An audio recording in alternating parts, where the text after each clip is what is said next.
I have encountered fans of all ages who love the Little House series. You know when you read something or see something that rings true. Essential human honesty and decency is palpable.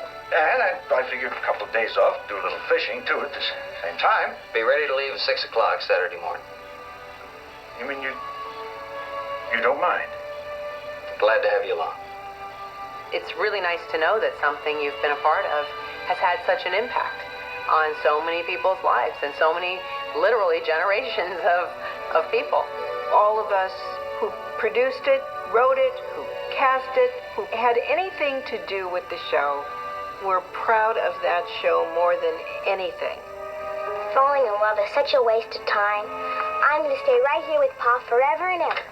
Everywhere I go, when people come up to me to talk about Little House on the Prairie, they're telling me that they're watching it with their grandchildren, and they just bought the DVDs for their great-niece's children. It is such a privilege to be part of a legacy like that.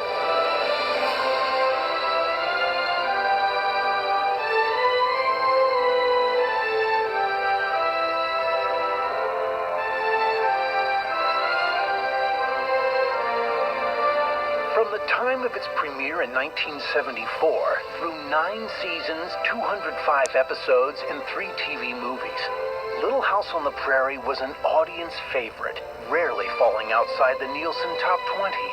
So the news of its cancellation in 1983 took the cast and crew by surprise. Victor French called me, and he said, so I'm going to do, I think it was Mike Douglas or Merv Griffin or one of those talk shows to talk about and protest the cancellation. Do you want to come on with me?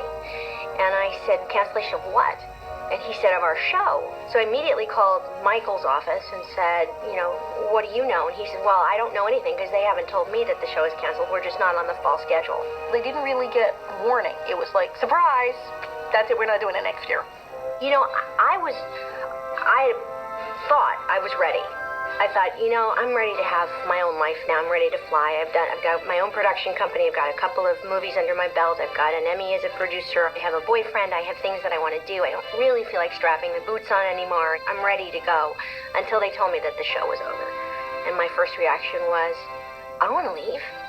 I could have a hard time saying goodbye to these people when we would go on hiatus. How am I going to say goodbye to this entire crew of people that raised me from the age of 9? When the series ended, it was probably the saddest day anybody experienced. We all had been together for so many years. We all were such a close family. And so when it was dwindling down to its last days, we dreaded the day. For the last farewell, the producers not only had to tie up storylines for the show's characters, but also fulfill one legal requirement with the location that had been Little House's home for 9 years. Our deal was with the property in Simi Valley that we had to put it back to its natural state. They're figuring they have to bulldoze the buildings, they have to get rid of it all. And Michael said, hang on a minute. And he went away and came back in about an hour. And he says, I'll write a show that the railroad are coming through and they're going to buy up everything at Walnut Grove. And Mike got the idea that, we'll give them, they want the land, we'll give them the land. And the residents of Walnut Grove decide that they're not going to be owned by anybody. And if they can't have the town, nobody's going to have the town. And so the decision is made to blow it up and walk away singing Onward Christian Soldiers. We never blow up Little House, and you never blow up a church. It was a real way of having closure for us to say this is it. There's no more coming back from this. We are done. And it was also Michael's way of saying nobody else is shooting on our sets.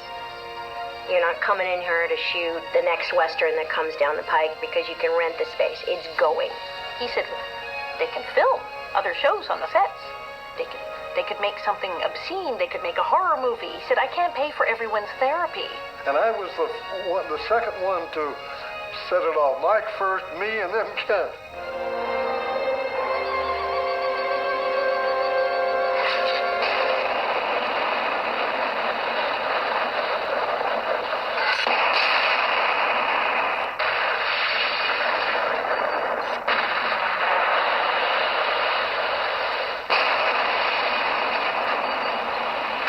When we saw each thing blow up, when we saw these sets that we've lived with for years, you have no words for that.